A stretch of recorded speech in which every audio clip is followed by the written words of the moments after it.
పేరు చెప్పుకోవడం ఎందుకులే కానీ అనవసరంగా బ్లేమ్ చేసినట్టు అవుతది.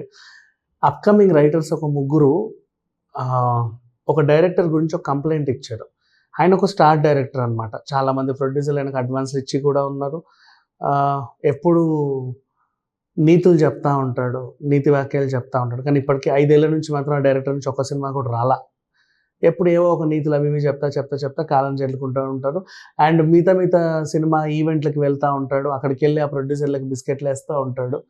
కాకపోతే ఈయన చేసిన పనేంటి అంటే, ఎవరైనా రైటర్ కథ ఉంది సార్ అని ఒక డైరెక్టర్‌కి కాల్ చేస్తే, సరే రా అని అపాయింట్‌మెంట్ ఇస్తాడనమాట. ఏదైనా ఒక మంచి పబ్‌కి. హ్మ్.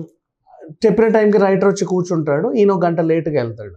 గంట లేట్ ఎళ్ళిన తర్వాత ఏం చేస్తాడు, కూర్చొని మంచిగా సిట్టింగ్ ఏసేసి పెగ్గుల మీద పెగ్గులు ఆర్డర్ చేస్తా ఉంటాడు. మధ్యలో స్టఫ్ తినే టైంలో కానివ్వు బావుంది. ఓకే అని చెప్తే అతను కథంతా చెప్తాడు. ఈడు పీకల దాకా తాగిన తర్వాత ఏమంటాడంటే, ఇలాంటివి నేను ఆల్రెడీ చాలా రాసుకున్నానయ్యా! ఈ కథలో పెద్ద పసేం లేదు. కొత్త ఐడియాతో మళ్ళీ రా నువ్వు అని చెప్పేసి బిల్లు కట్టకుండా ఎళ్ళిపోతాడనమాట. పాపం మా అప్‌కమింగ్ రైటర్ ఏం చేయాలనుకోక కింద మీద పడి లబోదిబోని ఏదో రకంగా బిల్లు సెటిల్ చేసేసి ఎళ్ళిపోతాడు. ఆ బిల్ అంటే నార్మల్ బిల్ కాదు. కనీసం 5-7-8 వేల వరకు ఉంటది. అంటే మినిమమ్ బ్రాడ్‌వే ఇలాంటివి ప్రోస్ట్ ఇట్లాంటి వాటికి ఎళ్తారనమాట. Jubilee hills road number Macau, కాన్షూ లాంటి వాటికి రోడ్ నంబర్ 10, 45లో అంటే పెద్ద వాటికి పబ్స్‌కి తీసుకెళ్ళి అక్కడ ఒక పక్కన కూర్చొని అయినా ఏ రైటర్ అయినా సరే మీరైనా గుర్తుపెట్టుకోండి. పబ్‌లో ఎవరిని కలవడానికి వెళ్ళకూడదు. పబ్‌లో సౌండ్స్ బోలెడన్ని ఉంటాయి. మీ కథ ఎప్పుడు చెప్తారు ఇంక అతనికి? అరిచి గీబెట్టి చెప్పాలి.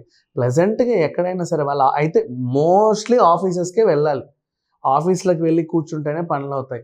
ఊరికే వచ్చి బయట అక్కడిక్కడికి పిలిచేసి రెస్టారెంట్‌కెళ్దామని పిలిచి పీకల దాకా మెక్కేసి వాడు ఇంకా టీమ్‌ని తీసుకొచ్చంటే చచ్చూరుకుంటారు. బీభత్సంగా జనాలను తీసుకొచ్చి బాగా తినేసి, మెక్కేసి ఎళ్ళిపోతారనమాట. మీరు మళ్ళీ బిల్లు కట్టుకోలేక చావాలి. మళ్ళీ కొత్త ఐడియాతో రావోయ్ అని చెప్పేసి ఎళ్ళిపోతారు. ఆ కొత్త ఐడియా ఎప్పుడొస్తది? ఎప్పుడు తీసుకెళ్తారు? సో, అతని పేరు చెప్పడం నాకిష్టం లేదు. ఎందుకంటే వీళ్ళు అలిగేషన్ పాస్ చేసారు కాబట్టి నిజమో కాదో మనకు తెలీదు. బట్ నేను కూడా చాలా విన్నా ఇలాగే చేస్తున్నాడు అని చెప్పేసి. సో, మొత్తానికైతే స్టార్ డైరెక్టర్ అనేవాడు ఎవడో ఉండడు. కంటిన్యూగా సినిమాలు చేస్తేనే స్టార్. ఒకసారి పడిపోయాడా అంటే వాడు లేవట్లేదు అంటే ఎవరు అతనికి అవకాశం ఇవ్వట్లేదు అని అర్థం. ఎవరు అవకాశం ఇవ్వట్లేదంటే అతని దగ్గర పస లేదని అర్థం. అనవసరంగా మీరు కథలు పట్టుకొని అక్కడికెళ్ళి మీరే డైరెక్షన్ చేసుకోవచ్చు కావాలి అనుకుంటే, నేర్చుకుంటే. వాళ్ళ దగ్గరికెళ్ళి అనవసరంగా బద్నాం అవ్వకండి. Thank you so much.